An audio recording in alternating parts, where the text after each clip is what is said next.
Guys, I'm so happy to be here with you. What's up?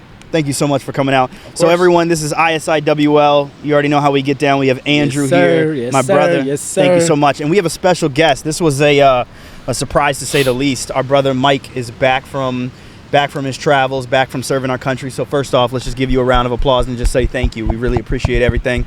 Much love. Glad to have you back on the team. How was everything overseas? It was cool. It was good. Good learning experience. Lots of heavy lifting. Yeah. What was your lifting like over there? When I first got out there, I actually had an injury on my left arm, on my left wrist.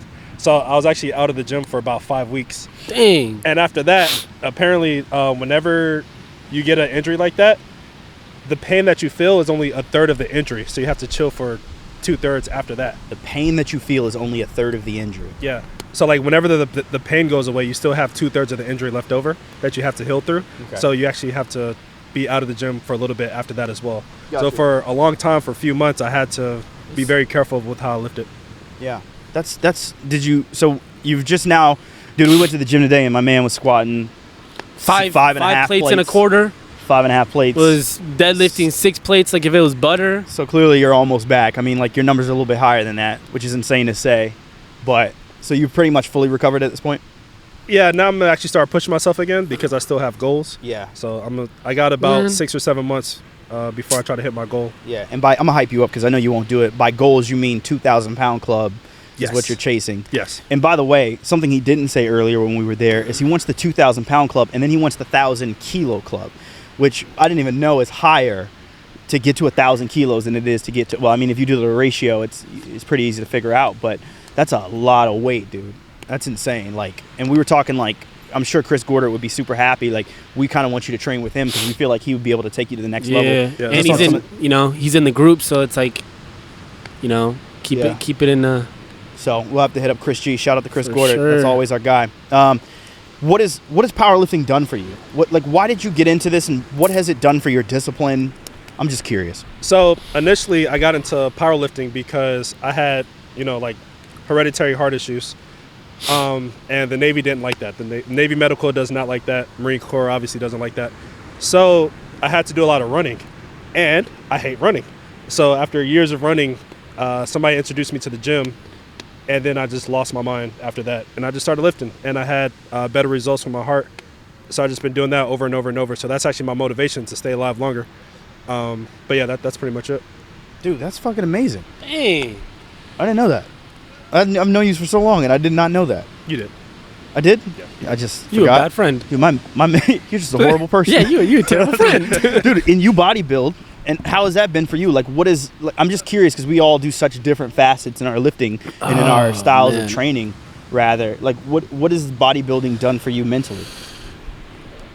Not many good things, nah. Really? It's done. Well, first, like, big shout out to my coach, Brolin. He's a good man. I've known him for a minute, and so big shout out to him. But it's way different because I also did powerlifting. It is mentally, like, discipline-wise and mentally, like, it's draining. And, like, a lot of, like, my good friends, like, one of my best friends, he's like a brother. His name's TJ. Shout out to him. Him and his wife have been doing it for a minute. And so I've seen him and, like, what he's gone through, like, cutting and prepping for a show and going to do a show and then going to do another one. And, bro, like, mentally, it's, like, it's just it's a lifestyle. Like, it's your life. Your diet, what you put in your body, the way you train, how often you train, it's definitely pushed me to my breaking point to where I want to quit, and allowed me to, like, go further than that, to, like, see what the capacity of my mind is, feeling like quitting and pretty much wanting to quit, and then being able to go over that, like, that border of what it is once you get past that quitting mindset. Have you ever dealt with the the body dysmorphia aspect of it? I've, like, since day one. Like, that's why I got into bodybuilding. Like, since day one, since I was super young, I was chunky. Everyone has that story. They were chunky or they were too skinny. I was always chunky, held fat in certain areas. And so that's why I went to the gym. And even now, like, I have to, I do weekly check-ins. So, like, every Wednesday, fasted, like, I have to weigh myself, send it to my coach, and I have to send him, posing pictures so he sees how I look. I have to send him a picture of every single meal that I eat, 6 meals a day. And so it's like, just looking at myself, I'm like, fudge. And it also doesn't help, like, when, you got friends that are like, man, you look smaller, you look like this. It's just like, obviously, they're joking, or I think they're joking, but it's like, it get like those little, like that little stuff just gets in your head, and you're like, damn. Because you're prepping yourself to stand up on a stage and be judged. That's literally what you're doing. So that body dysmorphia is high. Yeah. That's a main reason I've never been a fan of like certain types of competitions. I've never liked bodybuilding competitions, and I've never liked powerlifting competitions, and I've never wanted to do either one. Like, I've never had a serious inclination to want to do them. And the main reason was because I was like, I am so confident and happy with where I am in my life and all those aspects that I'm like, man, I know the moment I relinquish that judging ability to someone else, I'm going to suffer the consequences mentally. I know I'm not above slipping into a space where I really care about what other people think. And I'm like, I'm just going to protect my energy over here. But it takes a certain type of person with a certain type of resilience to be able to go into that deep water. So I have to applaud you for that, because that's big. Like, it's like, I think maybe kind of what I'm doing is somewhat of an avoidance of having to do that. And maybe I'm not strong enough to go into that space and still be okay. You mentally. are. It's just different. Like, I'm not, like, obviously I'm doing it because I want to win. Like, I'm that's like the reason. I'm not going to step on stage and spend all this money and all this time, doing cardio in the gym, missing all these good meals that I can, be eating just for shits and giggles. You know what I mean? Yeah. I'm doing it because it's like, dang, I want to win, and I want to have the backing that has, sponsorships, meeting new people, shit like that. And so obviously it comes with that, but like the main reason, like one of the big reasons aside from wanting to win and going to win is like wanting to push my mindset, like mentally, like I mentioned, like that barrier of like, you have a border, like you're gonna quit, and wanting to push my mindset, my mentality, like past that, because it's not like a one and done type of thing. Like, you're constant, like, especially when you're on prep and like you're cutting, like, and you're down, like, 8 under the 10% body mark, and you're 10 weeks out, like every single day's a battle, you know what I mean? Yeah. And so it's like, that's like, I want to put my mindset through that, and it's I've heard it's like, I've seen my brother do it, and he's like, it is the worst thing that I've been through, the worst thing mentally. Have you ever dealt with it? And have you ever dealt with body dysmorphia in your lifting? Or? So, here we go. So, whenever you first start getting in the gym, you start ignoring certain body parts, right? And all you see on TV is the big chest, big arms. So that's all you train. So a lot of people, from my experience, get out on legs. I did that as well. But then afterwards, I caught up. Now, as y'all know, I'm squatting, deadlifting heavy. That's actually my favorite lifts now, over chest. But I want to say I dealt with it, but for a very short time. Yeah. So you just saw the issue and just immediately corrected? It took me a few months. Yeah. It took me about 6 months in to realize that legs are hard to get big. But luckily, at the time, I was actually having issues with proper form. I ran in the gym, going crazy, squatting, my knees way past my toes, just doing all kinds of cringe things that I shouldn't have been doing. Nobody corrected me. So luckily, when I had like different body parts grow faster than others, I corrected my form, so everything kind of synced up afterwards. So I was actually pretty lucky on that part. But yeah, so that was my experience with it. Yeah, I totally agree. I don't know why I immediately adapted towards legs, but I know what it was. I was always more comfortable with my lower body, like because of soccer. I played soccer my whole life, so I think my lower body was always stronger than my upper body. And I was like, I want to impress the girls in the gym. So I was like, oh, I can squat heavy, but I can't bench heavy, so I'll just squat heavy. I think that's kind of like what. Mine was opposite. Huh? Mine was opposite. Like I could bench and my chest develops a lot better. Really? I think my chest and my rear delts are the best developed to like anything else on my body. Yeah. Especially my legs. So I'm like, chest is fucking easy. Like, I can get a pump off of like 2 exercises and I'm chilling. Yeah. My mental fight, I think that almost every man goes through, after the 225 mark, the big one is 315. Like, Yeah. I fought so hard for 315. I Yeah. fought so, dude, I was giving up. Like, bro, I was training like 3, 4, 5 chest days a week. I was like, Danny, shout out to Danny. Danny was the one that finally helped me overcome it and get there. And I got to tell you, man, I felt it was glorious. Like, I know that men aspire to that, and it is everything that you look for when you finally get there. But I also got to tell you, dude, like, there's so much out here to be proud of. Like, don't get hung up on individual goals. It's good that you're focused. I'm not trying to take away the focus. I think lifting is such an amazing discipline for people who want to get started. I actually started lifting for a completely different reason, and I can't wait till Cristobal gets down here and he can do this stuff with us so we can talk about it. I was more afraid of, like, getting beat up because I was so small. I was so skinny that I was like, dude, like, the little bit of little street fights and little playground fights I had lost more than I had won. That was number one. Number two, the ones I won were like, I randomly got lucky in some situation, wrestling. It usually always ended up on wrestling. But, like, I genuinely just wanted to be someone that was more intimidating and that people didn't want to pick on. And it did help me feel mentally a little bit less worried about people messing with me. You know what I mean?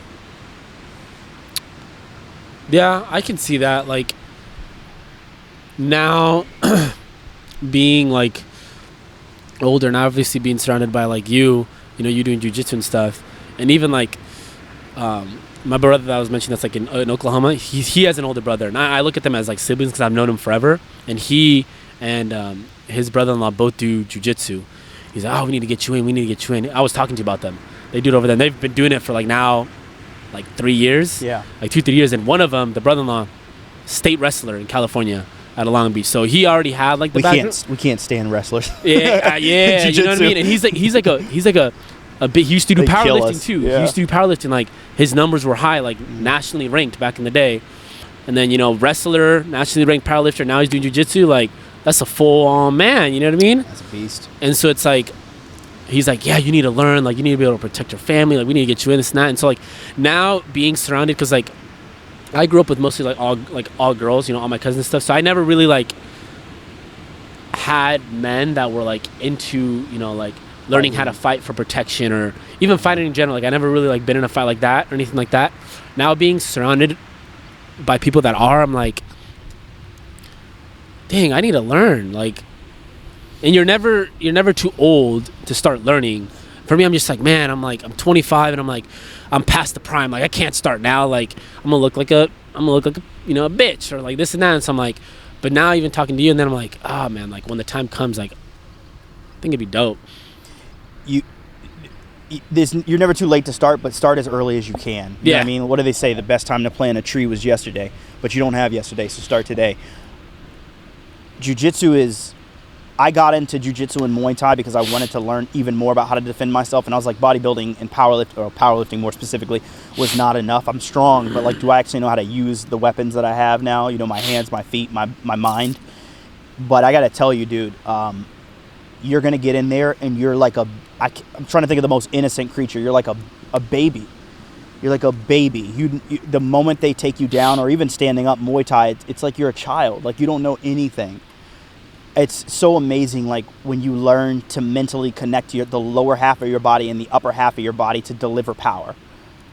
Like, it's so, like, I would tell I think everybody should do martial arts. A martial art, preferably wrestling, I consider to be a martial art, Muay Thai or some form of kickboxing, boxing, and jiu-jitsu. I think everyone should start with jiu-jitsu. If I could start kids off with something, I wouldn't start them off with boxing or kickboxing because of CTE and, like, their development. I don't want them to get injured with head injuries. But jiu-jitsu really conditions you for a lot. And I am so happy that I got into it. And I no longer care about the defense aspect of it because now I know, just like I think I'm almost like 3-4 months into it, I already know, like, oh man, like, there's very few people in this world who could get to the ground and think through what's going to happen next. I'd probably have a pretty good shot. I'm not going to say I'm going to win 100% of them, but I'm much more confident. But more specifically, it becomes like an addiction. And I've never seen any type of critical thinking be applied to a sport until I did this. Like, you did stuff like that when you were doing your military training. I know there's certain parts of it you can't talk about, but when you were going through the Marine Corps training and you were learning and you guys were going through getting your belts, I know you guys have belts too. What's it called in McMAP, so Marine Corps Martial Arts Program. Yeah, when you were going through it, yours is more functional for getting like straight through a person. But yeah, so ours is more so tailored around having gear on our backpack. You know what I'm saying? After running through towns, stuff like that. Ours isn't really about standing and making somebody go down over time. It's pretty much how quick you can get through people, subdue them, and pretty much get like to the next destination. So ours, we train differently, and it's supposed to be like very short. We're not supposed to have a lot of energy spent on any individual. It's supposed to be how fast can you get through these number of people in order to get to the next mission or whatever. Yeah, but I'd imagine there's still like a really serious level of critical thinking that goes on with the physicality. Of course. Have you done anything else that requires that much critical thinking and physicality at the same time? Not that I can think of now. I can't think of anything. Like, I got to tell you, dude, that's the biggest thing is your mind is sharp, Andrew, and your body is sharp. Yeah. But what's interesting is they're not sharp together. And I don't mean that as disrespect. I just mean I know because my mind is sharp and my body is sharp, and they're not sharp yet together either. Yeah. But they're getting there. Like, slowly, it's coming closer and closer and closer and closer. And it's going to take quite a few years. Bless you. It's going to take quite a few years. But, man, I am addicted to the problem solving. I'm addicted to the fact that, like, 50-year-old men, like older, frail guys, the moment we touch the ground, it's like I'm a fish out of water. I'm 27 years old. My squat's over 500 pounds. My deadlift's over 500 pounds, over 600 pounds. My bench is over 300 pounds. These dudes can't do a third of the numbers I can do in any of my weightlifting categories. I can guarantee it. Right now, I can guarantee it. They work me like a deck of cards, bro. I've never seen anything like it. I've never seen, and they're so nice about it. And they just want you to learn. And they're like, stop trying to overpower me. Just think. And the moment I started thinking, dude, it changed everything. And it's a different level of discipline because every single day they're pushing you to the brink of your limits in terms of like every aspect, your mentality, your physicality. I get to the end and there's a dude putting all of his weight, like his knee is in my sternum, his arm, like the bone that you never think about that's underneath his wrist is under my throat. And he's like applying 100% of his pressure, trying to make me uncomfortable. And he's a brown and black belt. He's looking at me like, figure it out. Think. Stop trying to, I'm sitting here doing this shit. Like, and he's like, stop, think. And I'm like, oh, like if I push the back of his elbow and I can displace the weight and then I can fish out or like turtle out and push away, snail out, whatever it's called. My coaches are going to be upset if they see this. But if I can like push away, and then, okay, now I'm out. Now what do I do? Now I want to get him into a guard. And you have to think through all of it. And that's what people don't know about the sport. Yeah, people it's all the think technicalities. It's all technical. It's so technical. There's this guy, I won't name anybody's names just in case they get upset, but there's a guy who's like 130 pounds. I weigh just under 200 pounds now, but when him and I first rolled, I was 215 pounds, which, by the way, you lose weight fast. Like, if you think you're going to keep weight on, you got another thing coming. You sweat like you've never sweated before. It's insane. Even if they keep the temperature low, you sweat like you've never sweated before. But this dude's like 140. Dude, he's got to be 150 pounds soaking wet with clothes on. This dude, I have zero chance. Let me explain something to you. There's no luck. You're not gonna get lucky. There's no situation in the world where I get lucky that doesn't involve me like punching him in the face, which you're not allowed to do in jiu-jitsu. That doesn't involve me like just rocking this dude or hitting him with a lucky elbow. There's no situation in which we're grappling where I win that, and I love that. I love the humility of knowing that I'm absolute trash, but every single day I get just incrementally better. So I'm so excited for you to come out and do it. Like, I'm so excited. Let's go to class right now.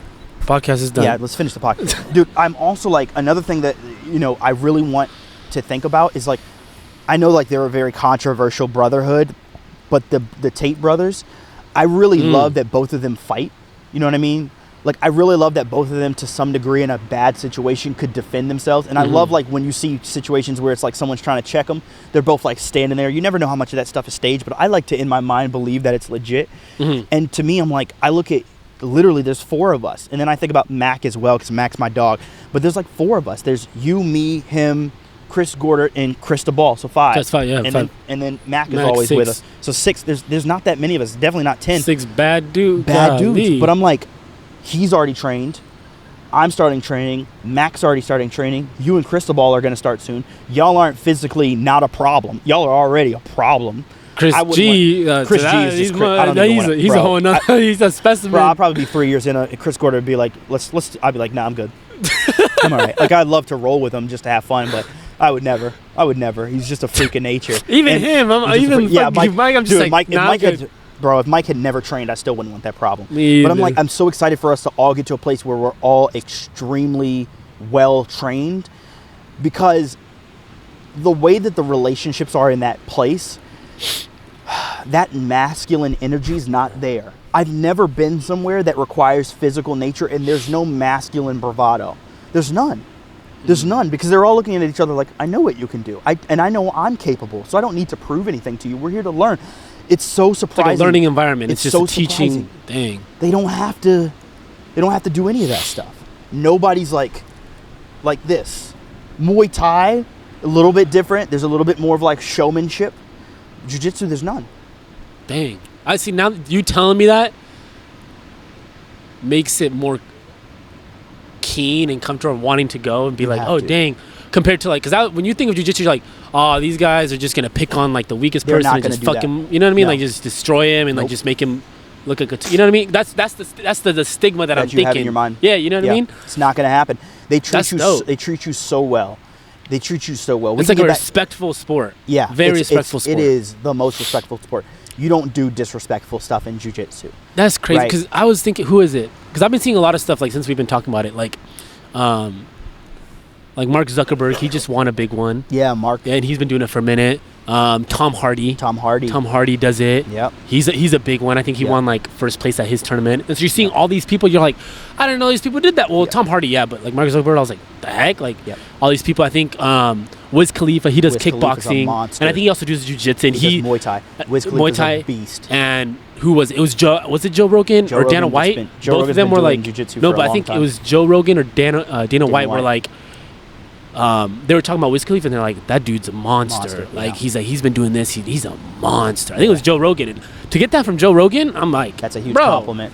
And so I'm seeing all these different people pop up. I'm like, dang, I need to hop on the train. Like we need to get on that. Let's take a quick break because we're gonna jump back into this conversation. Yeah. So we ended up we were talking about the jiu-jitsu aspect of like all the people that train. I'm loving that more people are getting like super involved in it. Mm-hmm. It's amazing to see guys who like, and that's, it should, you know what it should tell you when you see people like Mark Zuckerberg, or you see like, I'm seeing like a lot of individuals who are extremely intelligent getting involved in it. It should tell you that intelligence aspect of it, it's really stimulating mentally. It really is. So I feel like you would do well because you're extremely intelligent, and I feel as though it's going to help you to elevate to another space in your mind, because I got to tell you, once you start doing jiu-jitsu, another thing is a lot less stuff bothers me now than ever did before, because I'm like almost on a daily basis, because I go like 3-4 days a week to jiu-jitsu and Muay Thai. What bro, you go like 6 days a week? 7? Nah. When Mac and I first started, we were almost at 7 days a week for like the first month, 2 months. But as of recent, just for the fact that I need to edit more and like I need to go shoot with Chris more and like we got to do our stuff, it's been down to like 4 days a week. But nevertheless, I am addicted. If I could go 7 days a week, I would go 7 days a week. I swear, like, it is that addicting. And it just, it takes you to another level. The Muay Thai is awesome because it's like, the same way you're on the ground, like those jiu-jitsu guys are freaking amazing. Bro, when you stand up, Muay Thai guys will body you. Like, they make you feel like a child on your 2 legs that you're used to being on the entire time. Because it's like, to move your feet and move your hands at the same time, you have no idea how much coordination that takes while somebody's throwing a punch at you at the exact same time. Like for you guys, like in what Mike does, he's got to run through you and be aware of everything that's around you, behind you. He's got to do all of that stuff with, how much weight is in the packs that you guys carry? At least 100 pounds. About 90, yeah. Like 80, 90 pound Yeah. sacks. So like for you guys, like I'm kind of curious because what we do is not as functional. It's more of like for the sport of it. Like I notice that the way that the guys talk to me in the classes, they're like, that wouldn't get you any points. That wouldn't get you points. And I'm like, when I first signed up here, I was not looking for points. I was looking to take motherfuckers out because I'm like trying to learn like how can I defend myself? How can I defend my family? What you guys do is actually that. Do you feel like, first off, a question that I have is, do you ever get intimidated by people in the real world anymore? Like if they like posture at you, does it bother you anymore? So that's kind of a complex question. Answer is yes or no. Only because I'm sure, just like you know how capable you are in the gym versus the average person, Yeah. I know I'm very capable versus the average person Yeah. out in town. However, people do crazy stuff out in town as well, especially when you try to fight them. And you don't know what they want to do. So you can be like at a club and you get in a fight with a random person, which is cool. You feel completely confident you can take him down. However, you don't know how many friends he has watching him, or if they have weapons, or they do something crazy that you're just not used to or ready for. Yeah. So it feels like a one-on-one, put your mittens up, then sure, that'd be one thing. But this dude might have like 5 goons come out of nowhere with pipes. That's something that you're not exactly ready for, you know what I'm saying? So am I scared of any individual person out in town? No. I'd just rather not take that chance just in case something pops up that I'm not ready for. Just because I was a little bit cocky, just because somebody stepped on my shoes or I was too drunk. Now my life is on the line. In danger. Yeah. Or you've endangered everyone around you. He's exactly right. I am more conflict avoidant now than I've ever been. Because before I used to look at people, like when they look at me, I'd be looking at them like, oh, you really want it? And now I'm like, no. And it's also, I'm not going to lie to you, it's also because I've been choked out by a dude who's like half of my size. So I'm like, if they train, there's people out there. There's this dude, and I refer to him as like a Bengal tiger because he's 140 pounds and he's on you like a cat. And I'm like, there's like a Bengal tiger right now somewhere in San Diego just walking around. And he looks like the type, he's an Asian guy. He's as sweet as can be. He's got braces. He's like 5'4", and he's like 140 pounds. And you would think like if a bully were to walk up, they'd be like, maybe that would be the guy they'd pick on. He would take your life. It would be, and I'd be like, oh my God, you don't even know that that's a Bengal like that is one of the deadliest people in like a few square miles. He's probably the deadliest person at any given time. Really? You got it like that? Bro, the dude's and he's the nicest person in the world. I'm going to try and get him on here. I haven't seen him in class for like a couple of weeks, but the dude's a freaking monster, and he's just such a nice guy. He's just such a beautiful person. And I got to tell you, man, like, going back to what Mike said, it's exactly right. If you can, I was listening to Jocko Willing, it's like, what would you do in a situation if someone's trying to check you? If I'm with my family, if I'm with any of you guys, I'm getting the hell out of there as fast as possible because I care too much about you guys to be trying to prove something. If I'm by myself and it's just a dude and I'm trying to get out of there as much as possible. But the reason you need that training is 2 things. Number 1, it gives you the confidence to know I don't have an ego problem anymore. You look at me crazy, I'm just going to walk away because I'm like 9 times out of 10, I know I can take you unless you have a weapon, unless you have 20 friends, unless you have something I don't have, right? And then the 10th time is maybe you do beat me fair and square. Well, I've already been beaten 100 times in this gym fair and square. So I already know what it's like to lose. I don't have that problem. But more specifically, when you learn and you train, all it is that worst case scenario. The worst case scenario is you get pinned down in a situation where you can't get away. This is when you use those skills. And the moment you can handle that situation enough, then you get out of Dodge. Because you know another thing that I worry about now? Let's say you win. This is what they don't talk about. Let's say you win. Winning is not the best situation either, because I'm noticing like when these dudes hit me, there's a friend of mine that goes and does does Muay Thai. He punched me the other day and I lightly got like dizzy, and I was like, oh, it's that easy to. He's got 14-ounce gloves on. That's not even just his fist, and I'm lightly at the borderline of being concussed, where like everything had to reset for a few seconds. You ever been hit that hard? Yeah. And I'm thinking to myself, I'm like, dude, you could kill somebody. You go out in the street and you punch somebody real hard, like, are you ready to take somebody's life from them? Do you believe you should have that right? That's the other thing. You also got to be careful about fighting somebody random as well, because just in case they do get the opportunity to like knock you out or submit you, what will they do? Yeah, you have no idea what their limit is, like where they'll stop at. Yeah. Because especially if you're unconscious, you don't have any more control. Defense. They can stomp on you. They can do some weird stuff, and it's cool because everybody can claim that like, hey, it's illegal. Hey, they shouldn't do that. It's a street fight. But will they, and will you survive? Yeah. You can talk all the trash you want to, but if you're dead, you know what I'm saying? Bro, that's such a good point. I watched the video the other day. Andrew, this shit bothered me. These two guys are fighting in the street, and one guy goes down, and the other guy starts stomping on him. And this guy walks up in the middle of him and is like, hey, he's on the ground. You got to stop. He said, you got to stop. Like it was a rule. You know what happened? The guy kept stomping him. There's no rules. Like, that's why run. You were by yourself, or if you were with your family, get your family out of there. But if you were by yourself, dude, if two dudes come up to me, one dude comes up to me and they're like, yo, what's up? And be like, bro, I'm good. They start approaching me, bro, I'm a jet. I'm jetting. I'm making it home. Bro, I have too much to figure out for all of us. I want to hit up something you talked about with your homie, the shorter homie that was like a Bengal tiger. I feel like you said, confidence is key. If you're out in town and you know that you have the ability to protect yourself and your family, but you choose not to because of the possible repercussions, it's always good to still be that capable warrior. Yeah. Just in case something pops off. What's the old saying? I'd rather be a warrior in a garden than a gardener in a war. Yeah. Who's that? Is that Sun Tzu? No. I don't know. Sure. We'll look it up. It sounds dope though. Bars. But I honestly think that's like the best scenario to be in. Yeah. To always have that skill, just in case you're backed in the corner and you can't do anything. Because you can, not always, but you have the capability to protect yourself and your family. Yeah. So honestly, I think that's the best case scenario. I 100% agree. I feel more comfortable in my day-to-day life moving around. It also has helped me a lot with my anxieties in other areas that I never thought about. Like, I still work for a corporation. Like, when I have big meetings, I notice that some of my public speaking fear has gone away.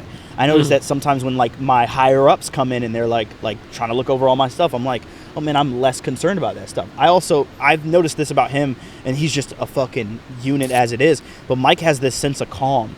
Like, it never seems like he's phased. And I have to imagine that at least a small aorta of the reason that is because you're so capable with yourself. You know what I mean? And so confident with yourself. I've been through a lot. A lot of training, a lot of fighting. And it's also, I know we're going back in a circle, but also the discipline of working out for so long. Yeah. When you have so many years of heavy lifting and discipline and getting as far as you can get, it's a sense of discipline and confidence that you build over time. Yeah. So yeah, when you have that, you can move around differently. Nothing will really phase you. Like if a big task comes up to you, it won't really phase you because you know you have the discipline to get to the end of it. You'll be less intimidated at seeing like that task. Yeah. You know, another thing that really helps, and I'm going to take us right back in the direction we were going, the brotherhood that we have. Because I'm like, dude, I know if something goes wrong and I'm far away, like Chris is up and I'm kind of like, I can't wait for Chris to get down here. I'm so excited. But it also was really nice knowing that he was within like an hour's drive of mom. Of our mother. We've you know what I mean? this conversation, yeah. You know what I'm saying? Yeah. But like now that I'm down here, I'm like, dude, like I know if any Mac knows this. This is interesting. Like Mac knows this. Mac knows if Mac's up in Pendleton, I'm 2 minutes away from the house. If something goes on with Jen, Mac's probably gonna call 911, and then I'd be upset if the very next phone call was not Reggie, get your ass over to my place. I'd be there in like legitimately a minute flat. I would run every light. I'm like 3 minutes away. I'd be there in 60 seconds. I'd be there. I'd run through every red light. I'd run over every grocery. I do not care. I'd be there in a heartbeat trying to figure it out. And I love that we have this group. And as we all come closer and closer together, it's like the good thing is we don't even put ourselves in those scenarios. When's the last time you've been to a club, bro? I went in a America. couple times. Okay. Oh, in America. It's been a minute. With you, actually, a long time ago. That wasn't even a club. It was. You're talking about seven grand.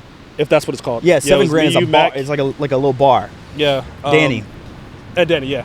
Yeah. We don't go to, my point is, we don't go to places that put us in that type of situation. We don't go to clubs often. I don't really go to many late night concerts where there's gunshots and stuff like that. I don't go hang out in neighborhoods that I know I'm not welcome in.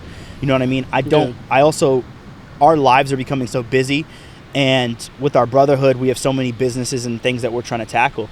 It's really nice to know that you guys are around, and it's nice to know that you guys don't try and involve me in places that I'm not supposed to be. That's a huge thing that I look for when I look for my people that are going to be in my core circle for the rest of my life, is I'm like, where are they trying to place me? Do they ever put me in situations I'm not supposed to be in? I think one thing that's important is of our little social group. The fact that each one of us, we all like to either, train somehow, whether it be fighting or, weightlifting or some kind of working out. We all have our own discipline as individuals. Yeah. Right? But then we're bringing that together and we're having discipline between each other. So as you know, we got a couple of side hustles, along the side. If everybody remains disciplined, like we just have so much that we can offer each other. And realistically, we're going to be a damn unit. It's going to be a problem. Like a full unit. Like if somebody goes down because of some outside force, like you said, you run over a couple of kids just to get up to them, you know what I'm saying? I will not. I did not. He said, wait a minute. Hold on. Let's look. It's not what I said. I said red lights and grocery carts. That sounds like a good album. Yeah, red lights and grocery carts. And me, I'll be up there, and hopefully the problem's solved by the time I get up there. Because if he gets there, that's all. Dude, you want me to show. If you're the problem, you want me to show up first. You do not want Mike to get there. I'd be terrified. You wouldn't want. Show up first would be like. You want Reggie to show up first. Reggie. You want Reggie to show up first. Or like Chris. Once you start hitting like Mike, Chris G, Mac, he's like, oh, that's I'd want if there was an issue, I'd want Cristobal to show up first, because I think honestly, he's the calmest. Oh, 100%. Cristobal is so calm in like real tough situations. He's just so chill. Cristobal is gonna like talk you off the ledge. Cristobal is just gonna be like, listen, hey, this is not what we were just having this conversation. And I'm gonna be like, I feel like I'm like a really hyper dog like sometimes. Like I'm impulsive. I'm impulsive. I'm like, punch first, ask a question right at, you know what I mean? And I feel like if Mike shows up, because I've only seen Mike get mad a few times. Mike has been upset, and I've said two things in my mind. Number one, he got upset. Dude, I'm not going to say the situation, but he'll know. There was a dude that was around us that tried a little situation, and Mike gets dead quiet. And I'm like, oh, dear God. And I remember, I was like, he's my dog. I'm scared. Dang. Because I'm going to try to stop him, and whatever happens, like I'm going to be in the way of him trying to get to this person, because I'm trying to save Mike and that person. But I'm trying to save Mike. And I'm like, oh, dear God. Like, can Mike, I don't know yet, because I've never seen him have to do it. I'm like, can Mike turn that off? You know when like in the movies they have like the robot, and it's like if it's the good force the screen goes green, and if it's the bad force it goes red. I'm like, I hope to God his screen goes green. He's like throwing a haymaker, and I'm like, oh Jesus. Like I really hope. And then the other thing that I thought was like, when the whole situation wrapped up and Mike had kept his calm the whole time and just chilled out, and everyone could feel the energy. Everyone was like, fuck, like what happened? And we were all racking our brains. I didn't even have to ask the other people. I could just tell. We were all racking our brains and going back through the catalog. Like, what was it? Did I say it? Did someone else say it? What was it? But the interesting thing is afterwards, Mike kept us chill the whole time, which is beautiful. At the end of it, I was like, thank God he's on my side. Like, those are the type of people you want, both in character and in capability. You want people who you're like, thank God that person's on my team. Because it really makes you so much more confident and comfortable, and you can enjoy life. Like I can enjoy going to places and doing stuff that I wouldn't normally do. Like right now, we are in the absolute pitch black where there's not a police officer in sight. We're on the sand. Anything could come out, and I'm like, I feel very confident that we'd be able to handle 99% of the, like a germ commercial, 99.999% of the problems that come out here. You know, aside from freaking Jason Momoa walking out of the ocean. She said Jason, that shark. Yeah, that shark that we saw earlier. Other than that, I'd be like, you know what I mean? Like, yeah, no, that makes sense. That makes sense. And it's really nice. I got to say, I'm so grateful to have you guys. I think what I want to talk about the next time we get all of us together is the accountability of us like doing these businesses together. Because like there's that old saying, like if you want to go fast, go alone, but if you want to go far, go together. And I feel like with what we have, I'm so happy to finally have the family I've been searching for my whole life. Because my mom knows this. She knows that like when Cristobal came into the family, like I wanted and desperately needed brothers and people who I could trust, really trust, because people had done all of us probably so dirty throughout our lives. I know a couple stories about you. I know a couple stories about you. And so it's so nice to have people that I'm like, man, I can go to sleep and like know that these people have my back. And the next thing is like, can we hold each other accountable in our disciplines and in our pursuits in life? But I don't really have much concern there. You know what I mean? It's just like, I just can't wait for us to get to the next level of executing. But already we're doing such a great job. Sorry, guys. This podcast was kind of me just thinking about how awesome and how blessed I am to have this team. So It's good. I enjoyed it. No, for real. I'm like you said, I'm excited for, obviously, Cristobal to come down, for all of us to kind of be in like the same vicinity in a sense, albeit at least in like the same town, where drivability within a day. And so I'm super excited about that. I think Cristobal said it in our group message, like I think a few days ago, something about like being accountable to each other, and not only being accountable to each other, but like us being accountable to each other is going to actually maximize our growth when it comes to like all the side businesses, when it comes to like the business that we're going to be doing together, when it comes to ourselves individually, when it comes to like the group itself. And I'm like, dang, not only is it going to be dope to just be able to do life with y'all, do business with y'all, to watch each other grow, things like that. I'm just like, dang, because like you said, each one of us we got our stories where people have screwed us over. And I'm like, I guess for me, like my biggest thing is I'm tired of like almost starting over when it comes to like inviting new people, gaining that trust. Like, we talked about it episode 2 with Chris, hands down, one of my favorite episodes, and about trust and people, and like having to regain that trust with someone new, even though like you may not have done me wrong or, did some stuff, like it's still in the back of your head. And so like now kind of seeing that and being like, oh, okay, like, dang, this is a group of people that I can see, like that's family, Fast and Furious family, familia. So, I want to hit up on something. It's going to be a dual topic, but it's going to go from the quote unquote the future and then into trust. So I'm gonna go from one to another. Yeah. But one thing I like that you keep saying on a daily basis is you like to motivate people and keep making us look towards the future. You keep saying like we're getting ready for the next phase. There's always the next phase. We got the future going on. You know what I'm saying? We got the podcast. We got the other little side hustles. And you keep reminding everybody, keep them accountable. It's about to get hard, but at the end of the day, it's going to be worth it. But you keep us looking forward. So, not to hit on that too much, but then you keep talking about trust. I believe the more you can trust somebody is based on how much you're willing to invest in them, right? So you keep talking about the future, stuff like that, and then having, everybody having their own disciplines, everybody's working for each other, stuff like that. That means if we're willing to invest in each other, there's a lot more chance that we can trust that person as well. Because obviously if you have a solid brain, you're not about to screw over somebody that you invest in. And so if your team is investing in you as well, then we're going to be good in the future. Know what I'm saying? Where'd you find this man? I don't know. Let's just keep going. keep going. But he's so right. Like it's like like you guys know I'm gonna be here because I invest so much into you, and you can see my love through my action. It's not just through my words. It's like, how much does Reggie show up? That's the thing that I want to stand the test of time when they talk about me or when you guys read my eulogy. And I hope I'm the first to go because, God forbid, I don't think I could stand. I don't think my legs would be able to stand if I was the last. I hope at my eulogy you all say, like, we knew Reggie was with us because he was always there. It wasn't like he just said stuff. Like, he showed up. He was physically there. He was present. He was working on the issues. He was figuring out a direction.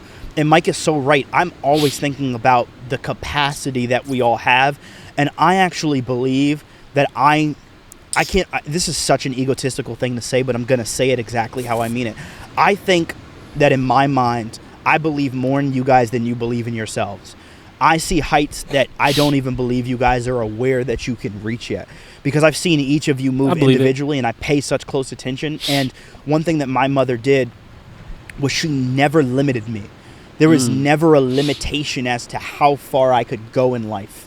And so, like, as I have become a part of each of your families and you've become a part of mine, that same cadence has carried over. I really don't see it, but it's also why I'm like so much like, you guys got to show up. I'm so on you because I'm like, you guys got to show up. Like, we have to do this. We have to do this. We will do this. And I really hope, my biggest hope is that I hope that you don't ever get sick of it, because when we build out our workspace that we've been designing, I promise you, I'm just going to be like, okay, the next thing. that thing you're talking about where I'm always in the future, I think I'm always going to be that person. Yeah. I don't know that there's a settling. Yeah. There's a few things to touch on. One, I don't think what you said is egotistical in a sense, because we've had this conversation. We've for sure had this conversation. And one thing that I think I have appreciated, within the time is you constantly seeing, like you said, that, like, we have so much more potential than we can think of. And I've seen, even for myself, and you can correct me if I'm wrong, that's helped me push my limits to things that I want, like the gym. Yeah. The first conversation we had what'd you say? You were like, oh man, like, I don't know if that's going to be, like, that's going to take a lot of money. Like, when we were talking about the whole thing, and then after, when we came back the next week, and I brought it up again, you're like, yeah, you know what? Like, I thought about it, and like, in the car ride. Right. Like, I thought about it in the car ride, and you're right. Like, we can do that. And so my mindset and being able to be like, dang, like, I'm starting to almost see myself the way you see me, because that's something that I've struggled with, is seeing that I have the potential and doing stuff that the day-to-day person would be like, nah, that's crazy. Like, you're never going to do that. Now I'm like, bro, I told you, my drive home, every single day I pass by that specific location, and I go all the way to the side and drive past it, and I look and I'm like, that's going to be mine. Every single day. Every single day. I even got a video I was going to send it to you. Every single day I'm like, that's, like, I got it planned in my head. And before that I'm like, oh, that'd be like a dope spot, but I'm like, nah, that's too much. I can't do it. Now I'm like, nah, that's going to be mine. That's going to be mine. Even some people are like, that's crazy. I'm like, I don't care. Like, for you. So that's what I appreciate from you. And the second thing to touch on, because we've talked about this, is you saying how, like, you're always thinking about the next thing. And I think that that's why this is going to work. And you've touched on this. Why this is going to work so well is because you have Cristobal, who's very calm. Like, the rest of us five, like, we joke around, we're always like on each other's shit. Cristobal's the calm one. Then you got you, who's always thinking about the next thing, always like work. And I feel like each of us has those strengths where it's like, we need someone that's going to always think about the next future thing, when, the rest of five of us are like, type of thing. And so, like, that's what I appreciate, is because I'm like, when we had that conversation, you're like, oh, like, I need you to kind of like remind me that it's okay not to work. But that's who you are. Like, don't get me wrong. Like, every now and then, like, okay, yeah, let's go just hang out, things like that. That's not bad. But I think we need you, Reggie, to be the person that's always wanting to work, or else this collectively just wouldn't, like, work. Oh, if that makes sense. And that, am I wrong? Like, no, you're right. I kind of want to, like, slightly curve the topic for a second. Yeah. So I keep thinking about these two magical words. I think this is like the two words of the year, right? Oof. Discipline and potential, right? And I feel like that they're both not equally important per se. There's an order to it, but they go hand in hand. For example, virtually everybody on the planet has almost the same amount of potential. Obviously, around the crowd you're in, the lifestyle that you put yourself around. But discipline is a key factor that will activate that potential. Especially, like, when you actually have the opportunity to be somebody and you have no discipline, your potential goes down. But if you have the discipline and you meet that one opportunity, like, if you're really good at camera editing skills, if you're really good at singing, if you're really good at acting, whatever, you got some kind of, I don't know, skill, whatever, and then somebody's like, hey, I see that person, just out of pure luck and opportunity, that gives you better potential. But if you don't have the discipline, you have a lot less potential in life. Yeah. I feel like, especially with all of our skills put together, we have so much discipline and so many skill sets put together, our potential is about to increase kind of crazy. It's about to get real out here. Yeah. And that's what I For like. You real. keep saying looking towards the future. That's Yeah. good. That's real good. I like that. Yeah. So what you're discussing is beautiful, because I thought about this quote as you were mentioning the discipline. They say luck is when preparation meets opportunity. And I think that's really the precipice of what you're talking about. And when I look at us, when I look at us, what I'm most concerned about and what keeps me awake at night is the framework that we're able to attach ourselves to and our ability to delay the short-term gratification. And what helps me finally get to sleep is that all of our disciplines have allowed for us to move away from short-term gratifications. Your bodybuilding didn't turn you into this size overnight. Your powerlifting didn't turn you into a monster overnight. I'm still trash at jiu-jitsu. You know what I mean? Like, but one day I'm going to be Better than amazing. me. One day I'm going to be amazing. Yeah, right? you're in that time frame right You- now. yes. Of actually getting the discipline. Yes. Oh, sorry, my bad. Of, I guess, experiencing the discipline. Because over time, you know what I'm saying, once you get that strength, you can be looking back in time. Yes. Like, it took time and discipline to get this beastly. Yes. One thing that I've never done, but I know I have the right group of people to do it with, is I've never coordinated with this many people to do a singular thing. And that's what I'm most concerned about, is how well can we all lock in and how well can we focus our, like, what's the initiative and how well can we focus on it? And we all know what it is.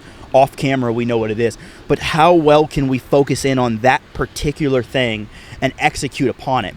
And also, how do we maneuver in a space where I believe you can make money and succeed, and a lot of what we want to do is so that we can get the financial capital to be able to do more, like build those types of gyms that we want to build and build those types of facilities that we want to build.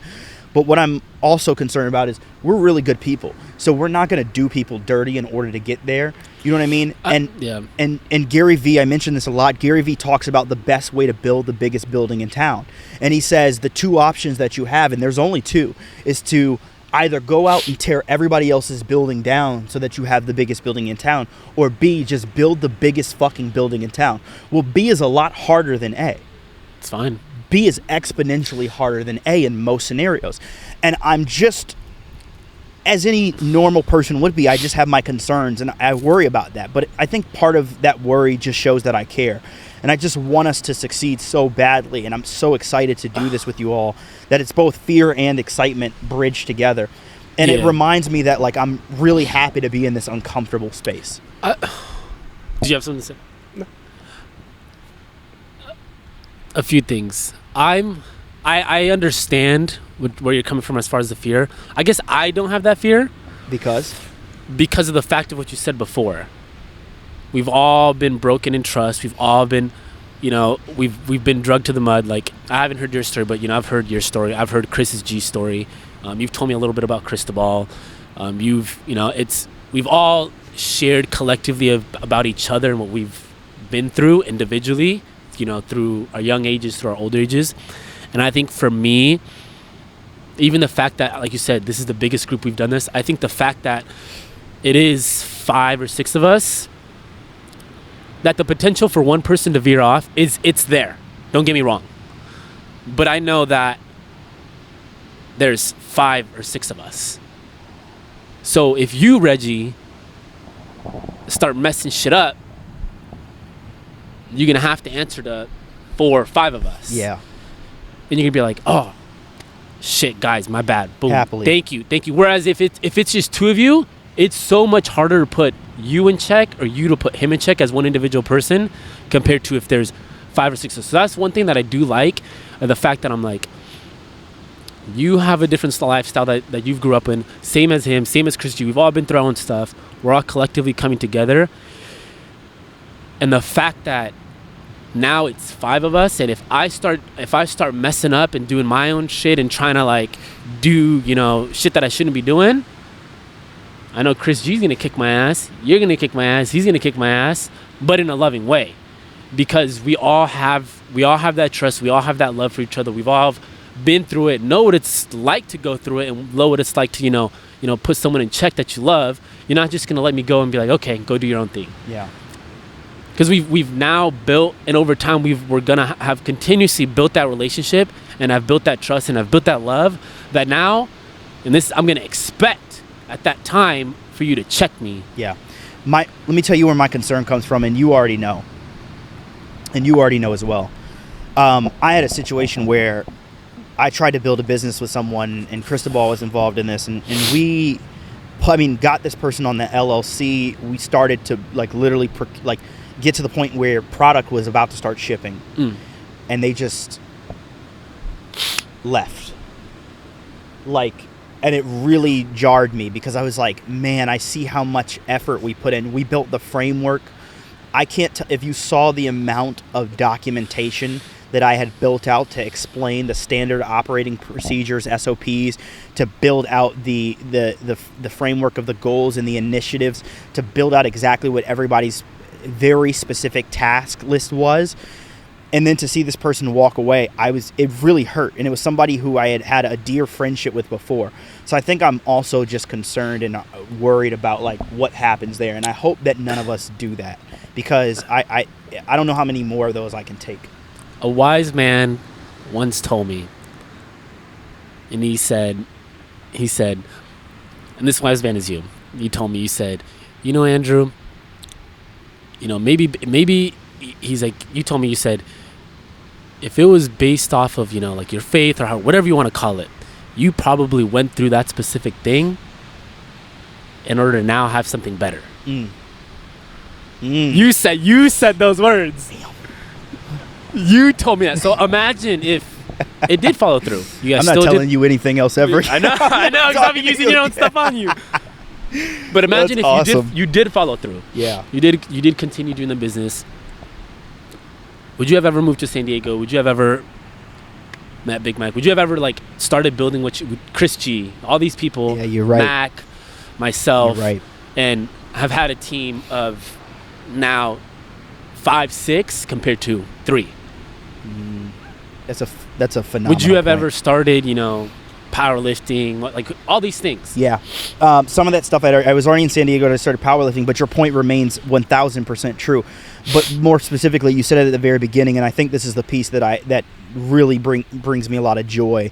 And I'm just afraid because it's happened, and I'm also afraid because I know how valuable what we have right here is. Like, there's supposed to be 3 more chairs, and Chris is in LA, Mac is handling his business, and Cristobal is in Fresno, but soon they'll be here. And when I look at you all, the most important thing that you said at the very beginning is my ability to appreciate what this is because of what I've seen happen when it doesn't go correct. And oh my God, like, man, I can't wait till our biggest problem is like having enough space to do a podcast with all 6 of us so that we can all just sit back and laugh and talk about how amazing this journey has been. And just to do this with you guys every single day, like that's it. And I'm going to say this on camera. I hold myself to a higher standard because I can't fail anymore. I was able to fail when it was just me, but I can't fail anymore because now I'd be failing Big Mike. Now I'd be failing Andrew. Now I'd be failing Cristobal. Now I'd be failing Savannah. Now I'd be failing Nicole. Now I'd be failing Chris G. Now I'd be failing so many of you all that Aisha, I can't, Jen, all of them. I can't do anything. I can't. And so like, and I hope that, and I know that you all adopt that same principle. So it's like, come hell or high water, we're gonna get it. We're gonna get it. And if we end on something that's, No, go ahead. really, really specific to talk about, it would be finding that group of people that make you completely eliminate the thought process of quit. I don't care if we haven't made $1 until 80. I'm still going to be going, and that's why I'm like, I know it won't take that long. Yeah, but I'll still be there fighting. Yeah, 100%. Because of y'all. Yeah, 100%. Like you said, let down. Like today when we were deadlifting, and I know you were joking around. Like the biggest thing is why I wanted to hit that 405 was just like, fuck, I can't let him down. Like that was my mindset. I was like, you said like, you better hit that, or what'd you say? You said you better hit that or something, and I was don't fail. Don't fail. And instantly when you said don't fail, I was like, in my mind, I was like, yo, I can't fail Reggie. Fail Reg. I can't fail Reggie, and I can't fail Mike. I'm in front of him. Like I can't fail him. But that was the exact same thing that went through my head. Yeah. But what's also beautiful is like we can fail. At small things. Like we love each other so much that it's like, I was talking to a friend about unconditional love and whether or not men and women are able to have unconditional love for each other in relationships. And I won't lie, my love for all of you is not unconditional. It does have conditions. It has conditions that you be the best person that you're supposed to be and that you try hard. But outside of that, honestly, there's no other condition. Because if you do that thing, if I see you working to be the best version of you, and to be, I'm sorry, one more condition, to be loyal and faithful to this team and to what we're doing here, and be loyal and faithful to yourself. My God, I can't ask you for any more. I can't ask you for any more. It's I think love should have conditions. I think in order 100%. to love somebody fully, it must be conditional. And the condition is to, aside from loyalty, is even at the hardest time, when you feel like you don't like that person, you still gotta love them. And you got to hold them down. 100%. Yeah. Mike, you were over there scratching your chin. I know you got something. All right, one more word of the year. You just This dropped is like me on the last one when I was like, can I do another one? Go, run it. Check me out. So we got discipline, we got potential, and then we got, I'm not sure if you want to say this word exactly, but struggle. I think that's a trifecta right there. Granted, you don't necessarily need struggle to become a great person. However, if you struggle and then use discipline to get out of whatever struggle, that makes your potential even greater. Yeah. I honestly feel everybody needs some form of struggle. Obviously, to everybody has a different extent what they need it. But if everyone has like a little ass kicking in life, it'll just make you much better. For example, with dating, you get your heart broken enough times, but you survive that, it'll make you a much better lover in the future. Yeah. Because you Oof. also know what you'll go after. You know your self-worth, blah, blah, blah. Weightlifting, struggle enough in the gym, hey, you're eventually going to get stronger. If it doesn't break you, and you have the discipline to get out of, whatever plateaus, you're going to get stronger. It's pretty much anything in life. I noticed this crazily in you. Your video editing game in the beginning, I don't want to say it was trash, but but it was at a certain level. It was at a certain extent. But you put yourself through that discipline to get out of that hole. And over the last year, bruh, you're like a whole different beast. Man. It's to the point where people see your stuff online and now they're offering to pay you. Right? Bro, It used to be like super facts. basic stuff, as with any videographer or photographer. It used to be very basic stuff, but a lot of people, they'll get like the passion without the discipline. They'll get so good, but they'll stop.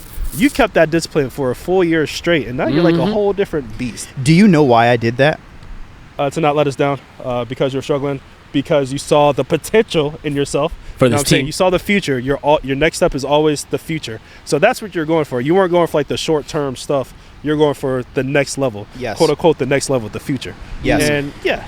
It wasn't even just to let, no disrespect to all of you guys, it wasn't actually to not let all of you down. It was to not let Mike down, because I was with Mike and Mike would be like, listen, the composition needs to be better. And I was like, I don't even know what that word means.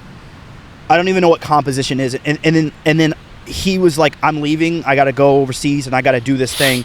And I was like, I have to be capable of holding a camera or helping him and being next to him and not taking away. And when he got back, I was confident that him and I could go out and shoot, and I would be an addition and not a subtraction. And that speaks to the core of everything that we've just discussed.